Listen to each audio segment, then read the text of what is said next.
जय हिंद दोस्तों। उत्तराखंड के सभी एग्जामों के लिए हमने फाउंडेशन कोर्स स्टार्ट किया है जिसका नाम है उत्तराखंड के सांस्कृतिक तत्व।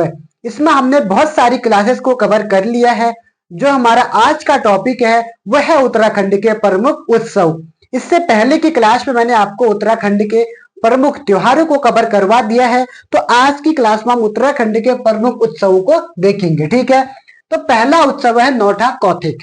कौथिग का मतलब कुमाऊं या गढ़वाल के अंदर मेला होता है। ठीक है, उत्सव है कुमाऊं गढ़वाल में प्रति वर्ष बैसाख के 5वें सोमवार को। कब लगता है? बैसाख के 5वें सोमवार या ज्येष्ठ के प्रथम सोमवार को या जेठ महीने के प्रथम सोमवार को आयोजित किया जाने वाला एक उत्सव है जिसमें एक दूसरे गांवों के बीच पत्थर वर्षा का प्रचलन है। एक दूसरे गांव, इसमें क्या होता है, दो गांव होते हैं, दोनों गांव एक दूसरे के बीच पत्थर फेंकते हैं। ठीक है, इसी उत्सव को हम नौठा कौथिग उत्सव बोल सकते हैं। जैसे आपने देवधुरा में देखा होगा, वहां क्या कहते हैं, दो तीन लोग जो होते हैं एक दूसरे से पत्थर या फिर आजकल तो शायद प्याज टमाटर या फिर कोई फल फूल से वो करते हैं, पहले से पत्थर से करते थे, लेकिन यहाँ क्या होता है, एक दूसरे गांव के बीच पत्थर वर्षा का प्रचलन है। ठीक है, अभी भी शायद है या नहीं है, क्या पता आप कोई चेंज हो गया होगा इस वक्त, क्या पता कोई पत्थर से मारता हो या फिर पत्थर के छोड़कर हम कह सकते हैं कि कोई फल से मार दिया हो, या फिर कोई कह सकते हैं वो प्याज टमाटर ऐसे इसको मारने का प्रचलन है। ठीक है, फिर इसमें चमोली के आदि बद्री में नौठा कौथिग को हिमालय महोत्सव के नाम से जाना जाता है। ठीक है, किस नाम से जाना जाता है इसको?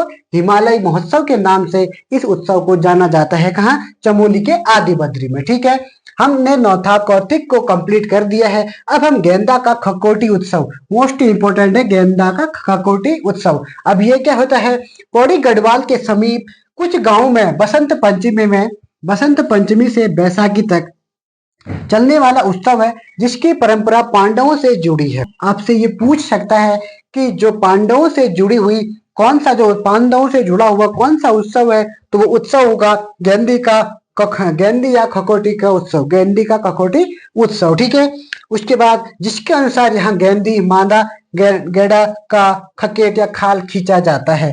यहाँ क्या होता है, जो गेंडा होता है आपने देखा होगा गेंडा कैसा होता है, तो उसकी जो मादा गेंडा होता है उसकी खाल को यहाँ पर खींचा जाता है। ठीक है, उसी को हम बोलते हैं गेंडा या खकोटी का उत्सव। ठीक हो गया, आपके समझ में आया होगा गेंदी या खकोटी का उत्सव क्या होता है। ठीक है, उसके बाद फिर क्या है, सुरकुंडा उत्सव। इस वार्षिक उत्सव का आयोजन टिहरी गढ़वाल जिले में हो रहा है। ठीक है, सबको ध्यान में रखना, जो नौठा कौथिग कुमाऊं गढ़वाल में होता है। ठीक है, और जो ये गेंदी का उत्सव है, खकोटी उत्सव, ये पौड़ी गढ़वाल में हो रहा है, जबकि जो सुरकुंडा उत्सव है टिहरी में होता है। ये प्रश्न बार बार पूछा गया प्रश्न है। इसमें यह क्वेश्चन पूछा जाता है कि जो सुरकुंडा उत्सव है वो कहाँ लगता है, वो टिहरी गढ़वाल में लगता है। ठीक है, के मंदिर में देवी को वार्षिक पूजा के अवसर पर पूजा जाता है। ठीक है, देवी की वार्षिक पूजा की जाती है इसमें सुरकुंडा उत्सव में। ठीक है, आप समझ गए होंगे, तीन के तीन उत्सव हम कवर कर चुके हैं। हिल यात्रा उत्सव मोस्ट इंपोर्टेंट है, आपके लिए बहुत इंपॉर्टेंट क्लास है, तो देख सकते हैं। हिल यात्रा उत्सव पिथौरागढ़ के सोर घाटी क्षेत्र में वर्षा ऋतु में धान की रोपाई के समय चरवाहों तथा कृषकों द्वारा मनाए जाने वाला उत्सव है। ये प्रश्न पूछा गया है, जो हिल यात्रा उत्सव है किसके लिए फेमस है? धान की रोपाई तथा चरवाहों द्वारा लगाए जाने वाला एक उत्सव है। ठीक है, या फिर कृषकों बोल सकते हैं, के द्वारा लगाए जाने वाला एक उत्सव है। यह उत्सव पश्चिमी नेपाल के देन है। एक बार प्रश्न यह भी पूछा गया था कि जो क्या कहते हैं, जो ये है, जो हिल यात्रा उत्सव है ये किसकी देन है, तो ये नेपाल की देन है, जिसमें स्वांग नृत्य किया जाता है। कौन सा नृत्य? स्वांग नृत्य। किस उत्सव में स्वांग नृत्य किया जाता है, तो वह है ये हिल यात्रा उत्सव। ठीक है, जो मुख्यतः पिथौरागढ़ के कुमाऊं, बजेठी, खलगांव, तो कौन कौन सी जगह, कुमाऊं, बजेठी या फिर रावल गांव या फिर कनाली छीना, इन अलग अलग गांव में तथा अस्कोट में मनाया जाता है। ठीक है, इससे मोस्ट इंपोर्टेंट यह है जो इसके प्रमुख पात्र हैं वो कौन कौन से हैं। लखिया भूत तो पूछा जा चुका है, जो लखिया भूत है ये पूछ चुका है प्रश्न की लखिया भूत कैसे कहाँ लगाया जाता है, मतलब लखिया भूत किसका मुख्य पात्र है, तो वो हिल यात्रा उत्सव वो मुख्य पात्र है। अब ये पूछ सकता है हलिया, दहीवाला या नेपाली राजा या दो बैलों की जोड़ी या बैलों की जोड़ी आदि। ठीक है, कौन कौन से इसके जो पात्र हैं, लक्ष्याभूत तो पूछ चुका है, ये आपको याद करना ही है। हलिया, दही वाला, नेपाली राजा, बैलू की जोड़ी आदि ये सब इस हिल यात्रा के पात्र है। ठीक है, इसमें मुखौटा लगाया जाता है, उसके बाद फिर इसमें नृत्य टाइप का होता है, लक्ष्याभूत एक मुखौटा टाइप का होता है, उसी में इसका पात्र होता है। ठीक है, आप इसको देख लिया होगा। हिल यात्रा उत्सव एक या दो उत्सव और बचे हैं, उनको भी हम कवर करवा देंगे, जिसमें कंडाली उत्सव है, एक दो और है। ठीक है, एक दो उत्सव और बचे हैं, इन्हें भी हम कवर करते हैं। ठीक है, सबसे पहले क्या है, कंडाली उत्सव।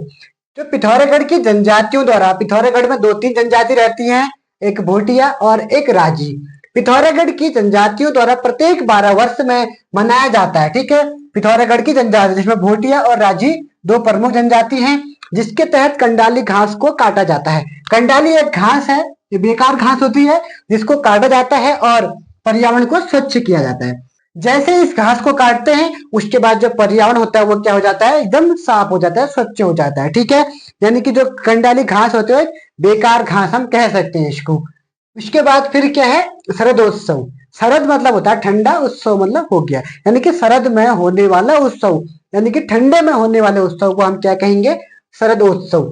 पर्यटकों को उत्तराखंड की संस्कृति से परिचित कराने के लिए, जो उत्तराखंड में टूरिस्ट आते हैं, इनको उत्तराखंड की संस्कृति से परिचित कराने के लिए, इन लोगों को उत्तराखंड की संस्कृति से परिचित कराने हेतु नैनीताल, अल्मोड़ा, मसूरी, रानीखेत, पिथौरागढ़ के पहाड़ी क्षेत्रों में मनाए जाने वाला एक उत्सव है। ठीक है, यानी कि आपसे पूछ सकता है वह कौन सा उत्सव है जिसमें पर्यटकों को उत्तराखंड की संस्कृति से परिचित कराया जाता है, तो वो उत्सव होगा शरद उत्सव। ठीक है, जो उत्तराखंड के अंतर्गत जितने भी उत्सव थे, मैंने सारे के सारे आपको कंप्लीट करवा दिए। ठीक है, कोई एक आध छूटा होगा तो वो भी आप कमेंट कर सकते हैं, वो भी मैं आपको बता दूंगा। ठीक है, तो नेक्स्ट क्लास में हम इसकी प्रमुख धार्मिक यात्राएं या नॉर्मल जो यात्राएं हैं उनको भी कवर कर जाएंगे। ठीक है, तो आज के लिए हम इतना ही देखते हैं, फिर मिलेंगे नेक्स्ट क्लास में, तब तक के लिए जय हिंद, जय उत्तराखंड।